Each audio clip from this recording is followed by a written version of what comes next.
মানুষগুলোর জন্য মেয়েরা অসুরক্ষিত হুজুর, এই মানুষগুলোর জন্য।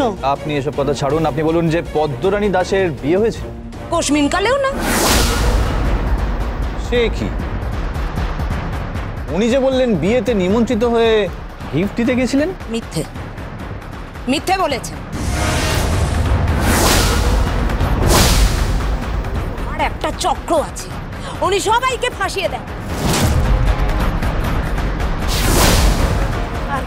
আর ওই যে দেখুন দেখুন বসে আছেন ওখানে কিরণ বাবু। কিরণ বাবু খুব ভালো মানুষ, আমাদের অনেক উপকার করেছেন, আমাদের অঞ্চলে যান, অনেক দান ধ্যান করেন।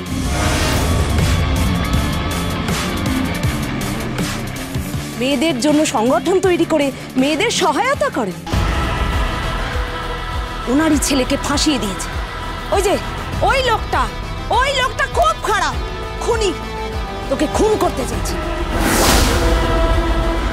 হুজুর, পদ্ম যদি মারা যায় হুজুর, ওনাকে মাফ করবেন না হুজুর, মাফ করবেন না।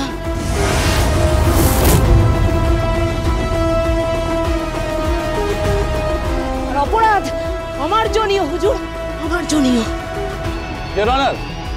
আমি হয়তো প্রমাণ করতে পেরেছি যে এই অগ্নিজিৎ মুখার্জি যা বলছেন পুরোটাই মিথ্যে কথা। এটা হয়নি, পুরোটাই ওনার সাজানো। হয়তো পদ্ম ওনার গোপন কোনো তথ্য জানতে পেরে গেছে, তাই খুঁজতে খুঁজতে ওই বাড়িতে পৌঁছানো নেই। তারপর পদ্মকে বোঝানোর চেষ্টা করেন। দুজনের মধ্যে বচসা হয়। সেই মুহূর্তে এই অগ্নিজিৎ মুখার্জি রাগে দিক বিদিক জ্ঞান শূন্য হয়ে স্ট্যাব করে পদ্মকে।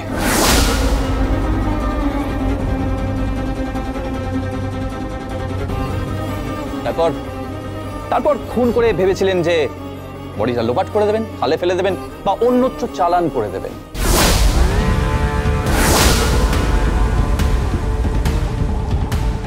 তারপর বডিটা হয়তো পানা পুকুর বা গঙ্গায় ভেসে উঠবে।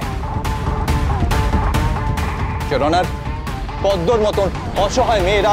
অবজেকশন হুজুর, তুমি যাবে না। আপনি? আমি ডিফেন্স লয়ার। আমি ওনাকে কিছু প্রশ্ন করতে চাই। Permission granted. এই যে ভজন মিত্তির, এই প্রশ্নগুলো একটু খেয়াল রাখবেন, কেমন? এই প্রশ্নগুলো আপনি যে কোয়েশ্চেন লিস্টটা রেডি করেছেন না, তার মধ্যে নেই, আউট অফ সিলেবাস।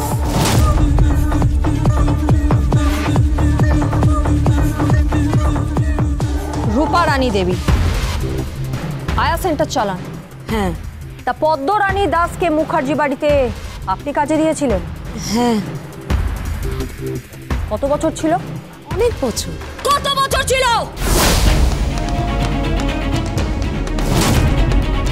না মানে ওই 6-7 বছর হবে।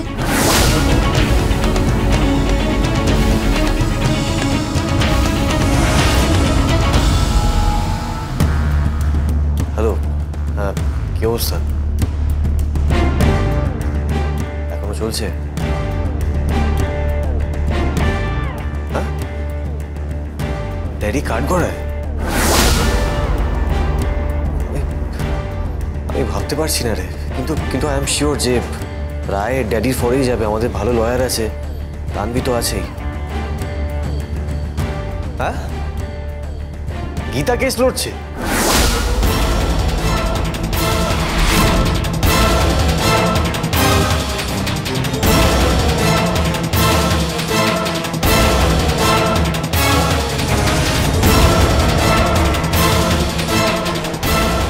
শুনতে পেলে? গীতা কেস লড়ছে। গীতা সওয়াল করছে কোর্টে, সেখানে উপস্থিত তানভি, সেখানে উপস্থিত তাবর লয়ার, কিন্তু গীতা সওয়াল করছে কোর্টে, তাও আবার আমার বাবার হয়ে। তার মানে আমার বাবা কখনোই বেল পাবে না, সাজা হবে। আর আমি জানি গীতা এটাই চায়। গীতা চায় এই পরিবারের সর্বনাশ। ভুল বুঝছো তুমি সাত্বিক। গীতাই একমাত্র পারে ওই মানুষটাকে বের করে আনতে। গীতার কাছে সেই চাবিটা আছে, যে চাবি দিয়ে গীতা পারে ওই মানুষটাকে বদ্ধ আদালত থেকে বের করে আনতে। আর তুমি তার দিকেই আঙুল তুলছো? হ্যাঁ, আঙুল তুলছি। কারণ আজকে যা ঘটনা ঘটেছে, আজকে মুখার্জি বাড়ির পরিবারের যা হয়েছে, তার জন্য তুমি দেয়, তুমি আর তোমার বোন। আর কত অপমান করবে সাত্বিক, কত আঘাত করবে তুমি? তা তোমার যদি নিজের বাবার প্রতি এতই ভালোবাসা, তাহলে তুমি এখানে বসে আছো কেন? যাও, কোর্টে যাও। ঘরের মধ্যে মুখ লুকিয়ে বসে আছো কেন? কেন? কারণ আমি বাবাকে কাঠগড়ায় দেখতে পারবো না। এই দাপুটে মানুষটা না সারা জীবন মাথা উঁচু করে চলেছে, আর আজ একটা অপরাধীর মতন কাঠগড়ায় দাঁড়িয়ে। এটা এটা এটা মেনে নেওয়া যায় নাকি? এটা মেনে নেওয়া যায় না। আর তুমি জবে থেকে এই বাড়িতে ঢুকেছো না, এই বাড়িতে সুখ নেই, শান্তি নেই। তোমার এই পরিবারের চৌকাঠ পেরিয়ে ঢোকা, আর এই পরিবারের সুখ শান্তি লক্ষ্মী চৌকাঠ পেরিয়ে বেরিয়ে যাও। আমি জাস্ট তোমাকে টয়লেট করতে পারছি না, বিশ্বাস করো, আমি তোমাকে টয়লেট করতে পারছি না। তোমাদের যা পরিবার, তোমাদের যা ক্লাস। তোমাকে আর ক্লাস নিয়ে কথা বলতে হবে না সাত্বিক।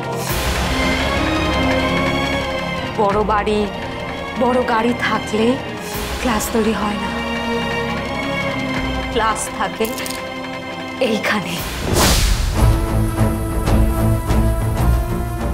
আর ওটা তুমি পারিবারিক সূত্রে পাওনি। সরি। যদি না পাই তাহলে পড়ে আছো কেন এখানে? পড়ে থাকবো না, চলে যাব।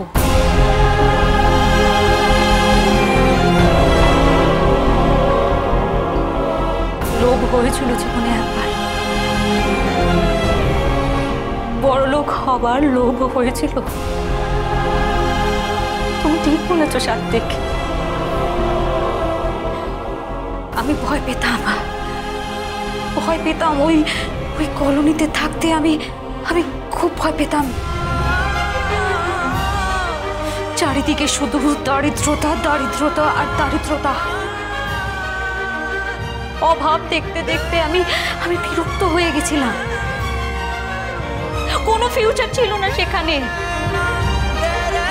আমার বোনকে দেখতাম সারাক্ষণ ঘরের মধ্যে আইনের বই পড়তো, আমার বাবাকে দেখতাম ডিপ্রেশনের মধ্যে ক্লাব ঘরে বসে থাকতো, ডিপ্রেশনে কোনো কাজ করতো না। আর আমার মা খুব কষ্ট করে সংসার চালাতো। আমি তখন ভেবেছিলাম হয়তো উঁচু মগডালে বাসা বাঁধবে। ধরে নাও ঠিক তাই। আমার লোভ হয়েছিল সাত্বিক, খুব লোভ হয়েছিল আমার, কিন্তু লাভ কিছুই হয়নি।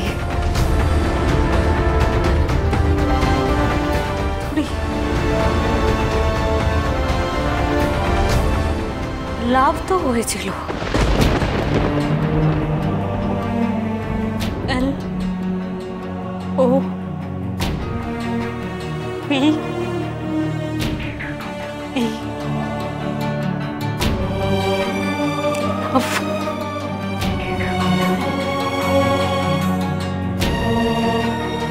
আমি তোমাকে খুব ভালোবাসি সাত্বিক,